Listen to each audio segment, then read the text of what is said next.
The scientific rationale for tyranny has always been attractive to elites because it creates a convenient excuse for treating their fellow man as lower than animals.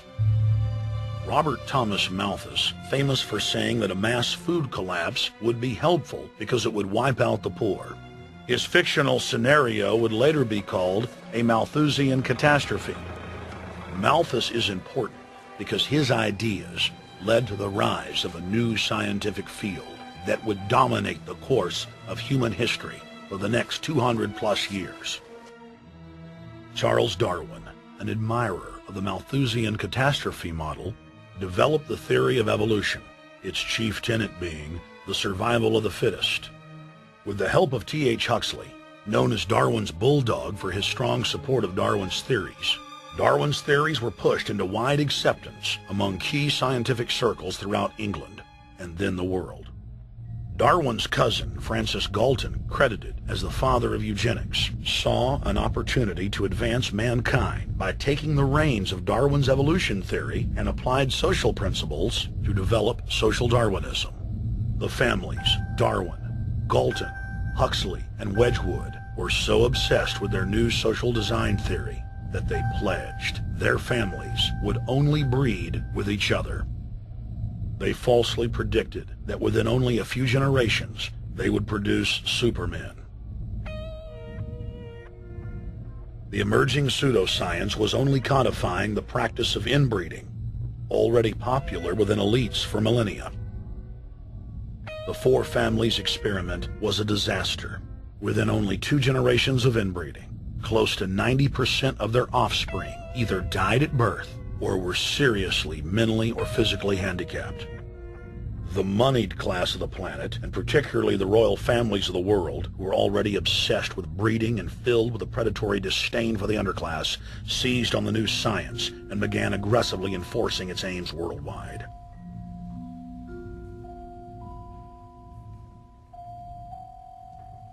Biometrics appears to be a new science, but it was actually developed by Galton back in the 1870s as a way to track racial traits and genetic histories, and as a way to decide who would be licensed to breed.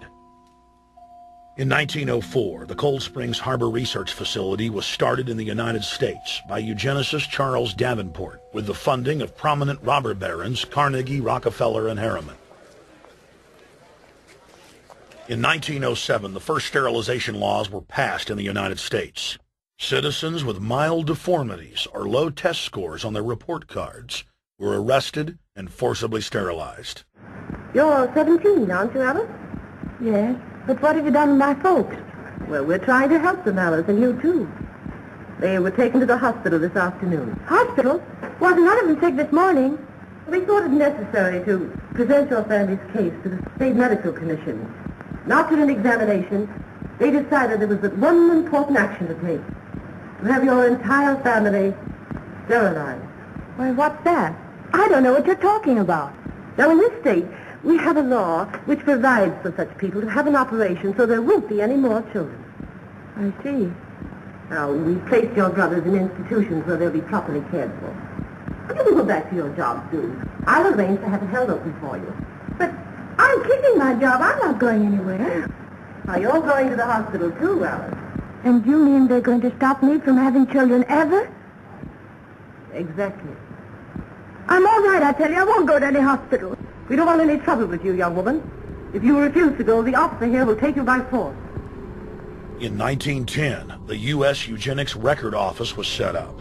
By then, the British had created the first network of social workers, expressly to serve as spies and enforcers of the eugenics race cult that was rapidly taking control of Western society.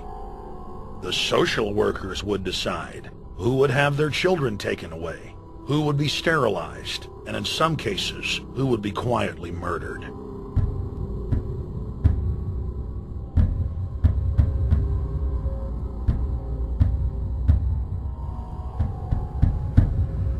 In 1911, the Rockefeller family exports eugenics to Germany by bankrolling the Kaiser Wilhelm Institute, which later would form a central pillar in the Third Reich. At the 1912 International Eugenics Conference in London, eugenics becomes an international craze and gains superstar status. The futurist and best-selling sci-fi author H.G. Wells had studied biology under top eugenicists and was spreading the new faith worldwide. In 1916, H.G. Wells' lover, Margaret Sanger, starts her promotion of eugenics in the United States. In 1923, Sanger receives massive funding from the Rockefeller family. Sanger wrote to fellow eugenicist Clarence J. Gamble that black leaders would need to be recruited to act as frontmen in sterilization programs directed against black communities. In 1924, Hitler pens Mein Kampf, or My Struggle, and credits U.S. eugenicists as his inspiration. Hitler even wrote a fan letter to American eugenicist and conservationist Madison Grant, calling his race-based book, The Passing of the Great Race, his Bible.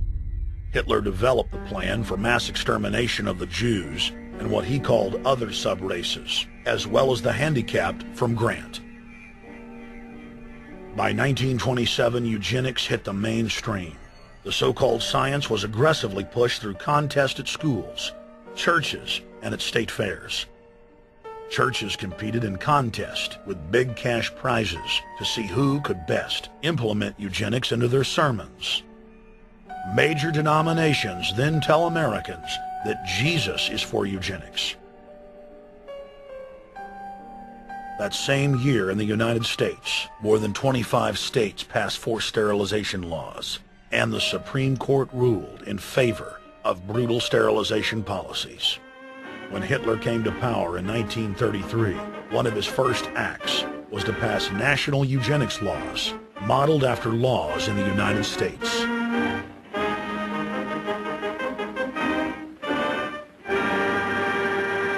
The 1934 film Tomorrow's Children brought the eugenics agenda to the silver screen in the United States. In the case of Miss Mason, I can see no reason for the operation that's been recommended. The girl is perfectly normal. She's hard-working and has a good reputation. Do you know anything about her family background? Oh, yes, Your Honor, I do. There are several other children, aren't there? Yes. What is their condition? One is a cripple. Two others might be classed as feeble-minded. Isn't the oldest son in jail? Oh, yes, I believe so. And knowing all that, you still contend that this girl should be allowed to bring more people like that into the world? She's sound, Your Honor. She's not anything like the rest. Surely she should be given a chance to work out her own salvation. I can't agree with you, Doctor. Suppose she is normal. The chances are that her children will inherit the family taint. Isn't that possible? But, Your Honor, I'm sorry, Doctor. 3 generations of unfit are enough. Petition not allowed. By 1936, Germany had become the world leader in eugenics for taking effective actions to sterilize and euthanize hundreds of thousands of victims. The big 3 of American eugenics, Davenport, Laughlin, and Goethe, were dispatched by the Rockefellers to Germany, where they advised the Nazis on the fine-tuning of their extermination system. With the strong support of the U.S. and England, Germany had gone over the edge, and tens of millions would pay with their lives. At the end of the war, the Allies protected from prosecution the very Nazi scientist that had tortured thousands of people to death. The Nazi brand of eugenics had embarrassed the elites, but they had no intention of stopping their plans. The Allies literally fought with each other over who would get top Nazi eugenicist.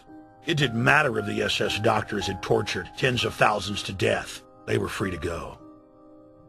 The Angel of Death, Joseph Mengele, and his boss, Ottmar von Verscher, were not prosecuted, and von Verscher even continued his work in Germany after the war. Eugenicists were angry that their great work had been exposed. They then scrambled to camouflage their agenda.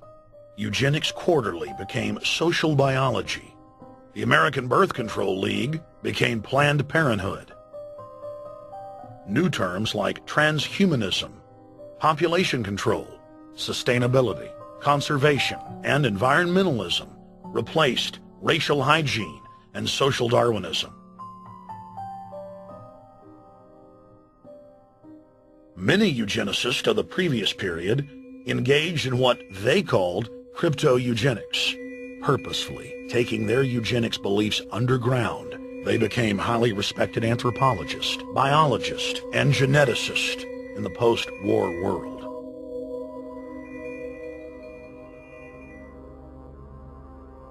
The Allies then smuggled thousands of Nazi scientists out of Germany and placed them in key scientific positions, ranging from bioweapons to rocketry throughout the military-industrial complex.